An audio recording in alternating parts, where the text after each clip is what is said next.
Assalamualaikum warahmatullahi wabarakatuh. Kasugli para wargi di tadaina semukuring baris tenaskeun hancan kamari katunda dina bagian anu ka-55 na. Satatian dikawitan simkuring omajak semangga kanu tatian subscribe, diklik tombol subscribe na, klik like, komen, sareng aktifkan notifikasi na. Kanu parantos subscribe, kanu parantos like sareng komen haturun pisan, mudah-mudahan berkah kangge sadayana. Mangga urang lancingan wae cecer cerita Sunda si Kede Jawara Bayangan dina bagian anu ka-55 na. Mangga meranco kasadayana.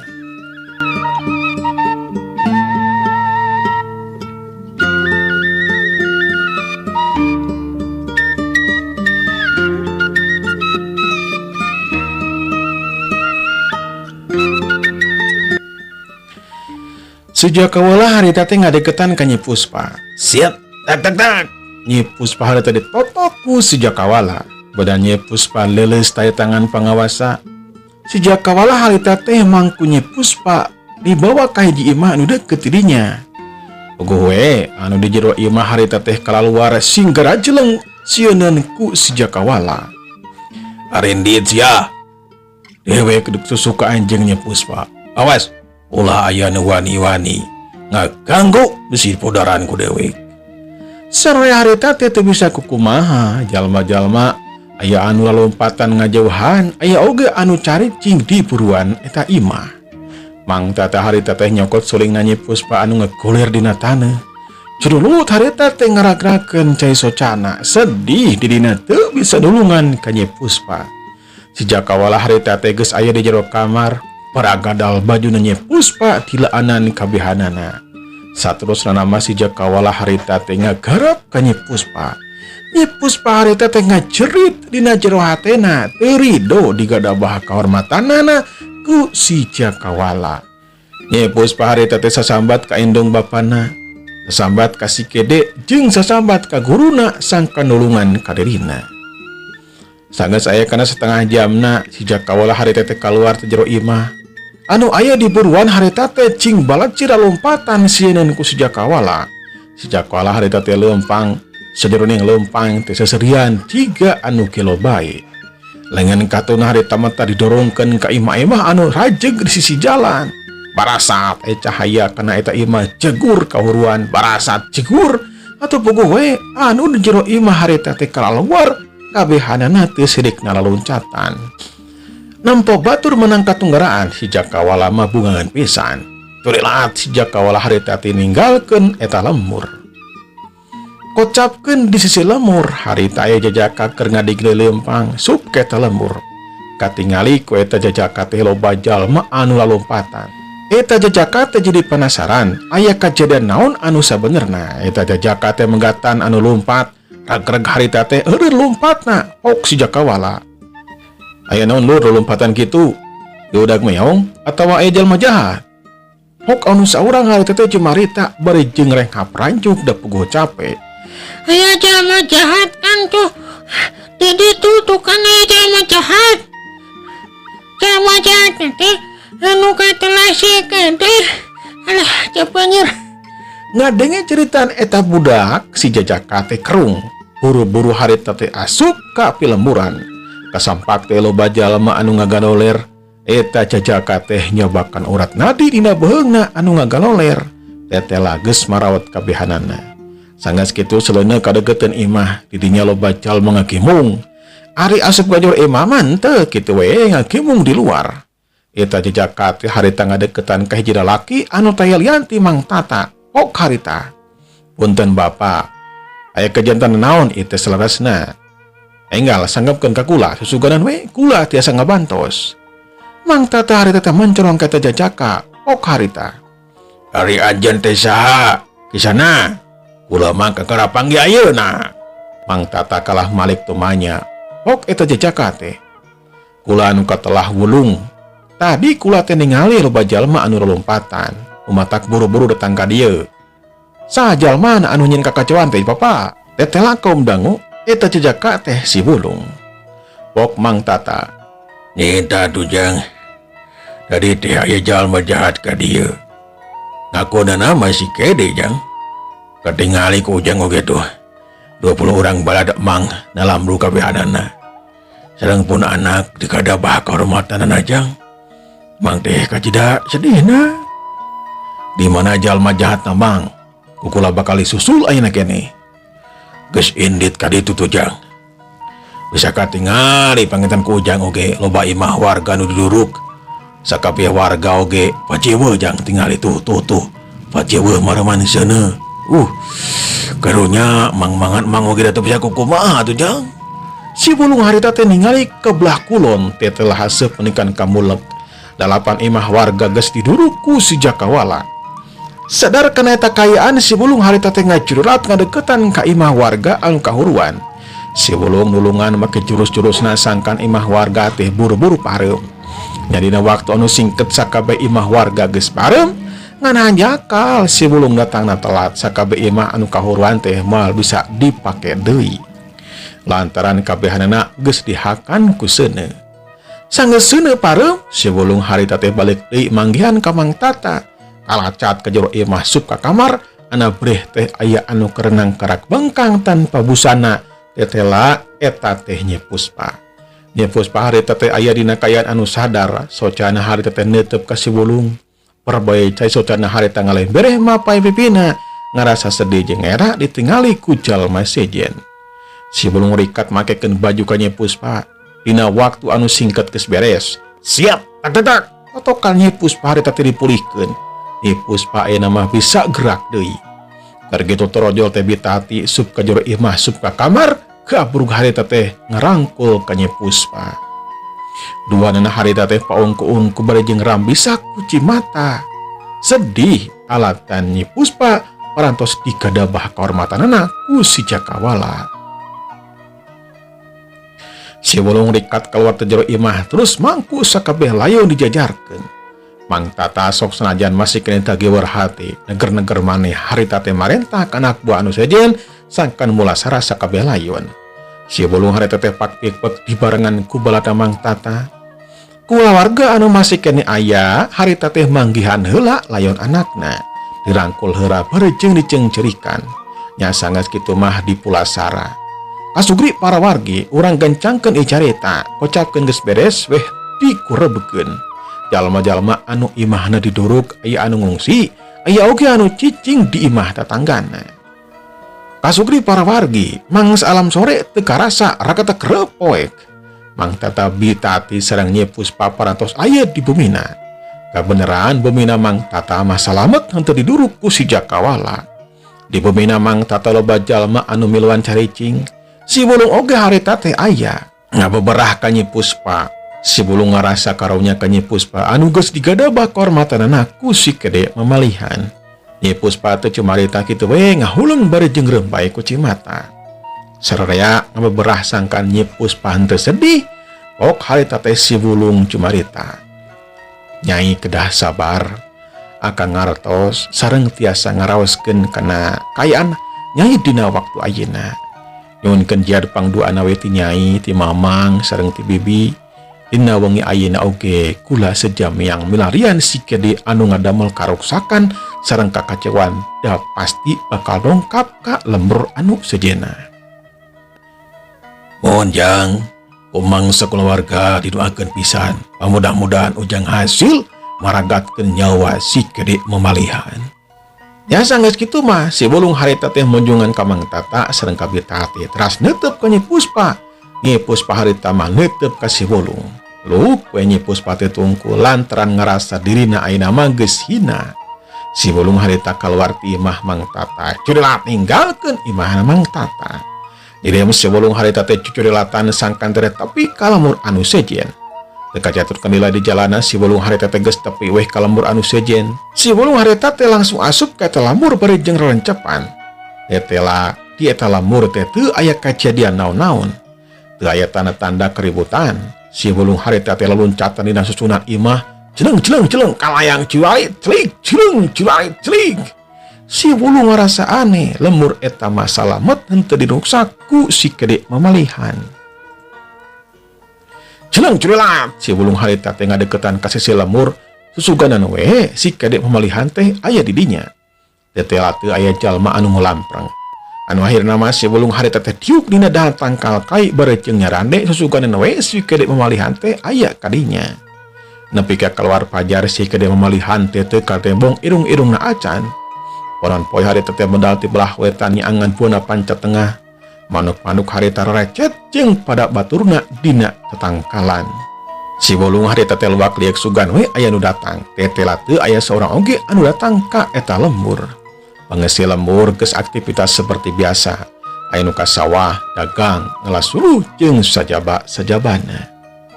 Jaku lantaran si bulung teh lapar, jeung kalayang kecuali telik harita napak dina taneuh. Terus asup ka lembur neangan warung. Teu geus lila katingali aya warung, sanggeus tepi ka warung langsung dahar penyuh naker. Jalma-jalma anu carajan harita teh ngomongkeun si Kede we anu geus nyieun karuksakan di lemur urug jeung lemur anu sejenna. Keur kitu torojol jalma anu sejen terus ngumpul, topik utama ngabahas si Kede we. Ok si ma warung harita teh cumarita. Eta mah si ujang-ujangan ngomongkeun si Kede we. Heuh, mun jadi sabiwer hiji duda duh. Sok mama yeuh dek nanya ieu ka ujang-ujang. Un si Kede ka dieu maraneh kabeh ni kumaha? Kabur atawa ngelawan? Sararea harita teh rarepeh teu aya nu ngajawab. Cek emak mah buah-buah dina poe ayeuna si Kede bakal ka dieu. Urang mah kan teu apal. Urang kudu persiapan pikeun ngalawanana. Mangkaling elmuna teh kapanan pinunjul. Puk anu saurang harita teh cumarita. Kula mama dikabur we ti dieu. Uring oge dikabur we mah. Para pemuda anu kerjajan teh kompak dikabur cenah mun aya si Kede memalihan. Sedangkan si bulung kalamoe barejeng barang dahar. Kerjongjun barang dahar, balacat harita teh loba jalma lompat. Puguh we anu di jero warung termasuk si emak kaketeun. Aya nyaon ujang-ujang, cobi tinggal itu. Para pemuda harita teh karaluar ti jero warung. Aya naon euy lompatan, aya naon? Aya si Kede tuh di ditu. Aya si Kede kabur euy. Balik buru. Ini. Barang bang we sakabeh pamuda lompat meninggal becir sieuneun ku si Kede. Si hulung harita teh curing hak buru-buru mayar ka si ma warung. Sanggeus kitu mah buru-buru ngacurlat ngadeukeutan ka jirim si Kede. Tetela bener jirim si Kede memalihan teh geus aya di sisi lemur. Si Jakawala dina rupa si Kede harita teh lempang barejeng sasarengehan. Si Kede memalihan ngerasa bungah nempo jalma-jalma lompatan sineun ku dirina teh. Si Kede harita teh terus lempang asup ka jero eta lemur. Gar gitu celeng. Harita aya 5 tangtungan jalma menggatan kana jalan si Kede. Dedekanana cangkung badag barejeng mawa bedog. Sia datang oge ka lemur kula. Dewek di kamari nungguan sia. Urang tangtukeun sia di antara urang anu bakal kasuran. Ilmu anjeun mah tuh moal oge aya satekukeun kula. Jadi montong bebacot, bisa dibebekeun sungu teh. Buku we ceritaan si Kede geus ngaredap kana hatena 5 jalma. Serepet sering. Bedung harita teh pesat. Kurilap kata Jaku Caya pelan poe. Serang euy, serang. Curilap harita teh nyerang. Pedungna harita disabetkeun kana beheung si Kede. Teu kanyahoan ku eta jalma siap hiuk siku si Kede harita ngablesat mindok kana panon kencana eta jalma. Hiuk cedak. Walah panon dewe gejir. Cerik jaga buru harita teh rubuh adu songkol bakating ku nyeri. Anu apatan harita teh cinggarajing ngaloncatan barejeng nyabetkeun bedogna. Siap. Teu kanyahoan gerakanana ujug-ujug cing kedebut kana taneuh. Hiuk jebet cedak. Kedebut. Anu 5an harita teh rubuh dina taneuh dina kayaan pikawatireun. Si Kede harita nyokot bedog anu ngakolir dina taneuh. Kap. Hiuk eta bedog teh harita disabetkeun kana beung hiji jalma anu keur adug songkol nyerieun. Setik teh eta bedog teh kena beung eta jalma. Sieut harita teh aya belat 13 ka eta bedog. Hiuk suruk bulan terang. Sieut cerap. Eta belat teh nembus ka eta bedog. Bedogna potong tina perahna harita nancrep. Kabawa ku eta belati dina tangkal kai. Si Kede memalihan harita kaget lini kira aya jalma anu mampu ngalakukeun gerakan anu sakit we hebatna. jual celik harita teh si Wulung pacunang tung di harapan si Kede Mamalihan alias si Jakawala. Si Wulung geus nyahoan yen jalma anu pancunang tung di harapeunna teh lain si Kede asli tapi si Kede palsu dina cirim si Jakawala. Anjeun hebat oge bisa ngagagalkeun sabetan bedog dewek. Sangara anjeun kumaha wani ngaganggu kana pamaksudan dewek. Si Wulung harita teh netep seukeut ka si Kede Mamalihan. Anjeun lain si Kede, tapi anjeun jalma sejen anu mitnah ka si Kede. Dosa anjeun ka cidelobana. Pantes mun dina poe ayeuna anjeun paragat nyawa ku leungeun kula. Setan, cacapek teh sia gagaba. Sok maju, mun enya sia hebat. Paraman si Jakawala harita robah beungeut jadi bareubeuh-beureum anu asalna mangrupakeun si Kede ayeuna mah jadi wajah si Jakawala. Modar sia setan. Ya, curilah si Jakawala harita narajang dina kecepatan anu hebat. Si Wulung ngaranjuk kaget kecepatan si Jakawala memang luar biasa hebat. Dampalan si Jakawala harita ngadius kana dada si Wulung. Si Wulung harita ngawatek elmuna dina jurus belut putih. Siap yuk, des soledat. Dampalan si Jakawala harita nyoledat ka sisi. Dina kayan eta puguh we ngeunaheun pisan pikeun si Wulung mah.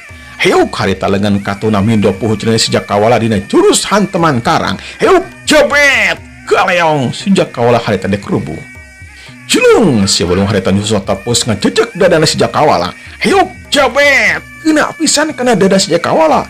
Cari jek si Jakawala harita mundur opat lengka. Si Jakawala ngerasa kaget ilmu kasaktian si Wulung memang hebat. Sedang kelima jalma anu rubuh harita teh geus caricing di tempat anu sejen anu anggang barijang nyeklan tatuna.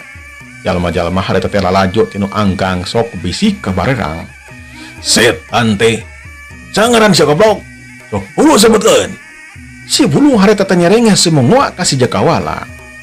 Tarung batu kudu nanyakeun ngaran sagala. Sok maju Jakawala. Teterukeun sakabe ilmu anjeun. Si Jakawala harita mundalik. Akara harita adu hadapan jeung si Wulung anu paraman wajahna tetep tenang. Ku dewek digunakan jurus andalan. Tunggelakeun dewek mun siap paragat nyawa dina poe ayeuna. Rakatak si Jakawala harita ngawatek jurus kembang sakti. Dua leungeunna harita namprak di hareupeun dadana. Parasat harita cahaya. Ujug-ujug cilik koe aya kembang warnana teh beureum, daunna rupa-rupa indah pisan. Eta kembang teh muter ngaluarkeun kasaktianana. Beukirila muter teh beuki luhur aya dina luhureun si Jakawala. Eta kembang sakti teh ngaluarkeun kembang-kembang anu laleutik ngabrul ka Jumantara. Sungitna harita teh kaambeng ngadalingbing. Sing saha anu ngambeul kana eta kembang geus pasti we bakal ngakolepak. Dina waktu harita oge loba jalma anu ngangseuk kana seungit eta kembang tekung sedilah harita langsung lieur sidahna budak tetenjuan jadi ranyai kedabut meuput kana taneuh. Ningali kitu si Wulung bisa ngartieun eta kembang teh lain kembang biasa. Curilat si Jakawala harita narajang ka si Wulung dua pereupna harita cing hariuk bangbaraan. Si Wulung kulak-kilak nyingkan serang si Jakawala kila kaplos. Hayu kila kaplos. Hayu berep kanca si Wulung harita mata noncok hulu angan si Jakawala. Tapi aneh gerakan si Wulung jadi lambat ciga-ciga aya anu nalian ka dirina. Puguh pikeun si Jakawala mah babarian pisan dina ngagiwarna kila kaplos. Tekanya hawan ku si Wulung siap berep si Jakawala harita ngagedor kana gadona. Hayu cedak. Jadi deug si Wulung harita mundur terlengka. Celeung kalayang si Jakawala harita loncat. Siap. Suku katuna harita mata ngajejek dadana si Wulung. Jebet talik de gebru si Wulung harita teh rubuh. Ilmu belut putih jadi tepungsi. Si Wulung harita teh jadi kaget anu kacida. Sakabeh jurus anjeun moal fungsi ayeuna mah. Kare nungguan waktu nawe anjeun parengat nyawa ku dewe. Korajat si Wulung harita hudang deui. Rakatak si Wulung ngawatek ajian gelap geni. Kelengan katun harita didorongkeun kana dada si Jakawala. Barasat harita cahaya ngeblesat kana dada si Jakawala. Si Jakawala ngaranjuk kaget. Julung harita loncat. Kaplos, juluger. Harita taneuh paburisat. Barasat deui tina dampalengan kenca si Wulung ayeuna mah cahaya. Julung si Jakawala harita loncat. Juluger harita kana taneuh ancur paburisat. Rekatak si Jakawala ayeuna mangawatek jurus tameng iblis barasat. Ia dua cahaya nyuruh kena dada si Jakawala. Siat ser. Aya kekuatan nahan kana eta cahaya. Si Jakawala harita ngadorongkeun dua dampa leungeunna ka hareup. Balu karena memang hebat. Barasat. Aya dua cahaya ngabelesat kena dada si Wulung. Eta cahaya teh balik deui ka si Wulung. Uga we si Wulung harita kaget buru-buru harita ngaduan ku ajianana. Barasat, juger, jereger. Dua cahaya bantrok tan harita mancaura paburisat. Tapi aneh, si Wulung sabadana ngaluarkeun ajianana harita teh jadi leuleus. Kembang leutik tina kembang sakti harita teh mancaura kahandap kana badan si Wulung. Uga we eta anu mentak dirina jadi leuleus. Dina kayaan kitu si Jakawala teh mijet kasempatan anu hade. Cerelat harita teh badan ngalayang, siat sering mesat keris kuku heulang. Siap, suruh keris kuku helang harita ngabelesat kana dada si Wulung. Si Wulung harita teh ngagerakeun leungeun katohuna dek nakis serangan si Jakawala. Siap hiu, bras. Keris kuku helang harita nancrep dina dada kencana si Wulung. Si Wulung nyengir nahan ka nyeri anu pohara. Dina sesa-sesa tanaga, hop eta keris teh ceklan ku leungeun kencana sakuat tanaga. Sedangkan lengan katuna harita didorongkeun kena dada si Jakawala. Heuk jebet. Si Jakawala kaget anu lain dikira. Si Wulung anu dek melepaskeun nyawa masih keneh boga tanaga. Kecilok si Jakawala harita ngutahkeun getih. Dadana karasa nyeri. Rikat modal kerisna teh telah pageuh lantaran ceklan ku si Wulung. Teu anta parah hiuk lengan kencan si Jakawala harita mata ngagedor kana gadona si Wulung. Jebet. Srep. Keris harita teh meunang dicabut ku si Jakawala. Cangkang kedabut si Wulung harita teh mebet kana taneh. Purial getih kaluar tina dadana. Si Wulung dina waktu harita neda ka Gusti Anu Maha Suci sangkan tong waka dicabut nyawana samemeh tepung jeung si Kede. Euleuh. Waktosna paratus siap kaum dangu. Insyaallah dinten enjing urang teraskeun dina bagian anu ka-50 genepna. Sumangga berjenggantun kasadayana. Wassalamualaikum warahmatullahi wabarakatuh.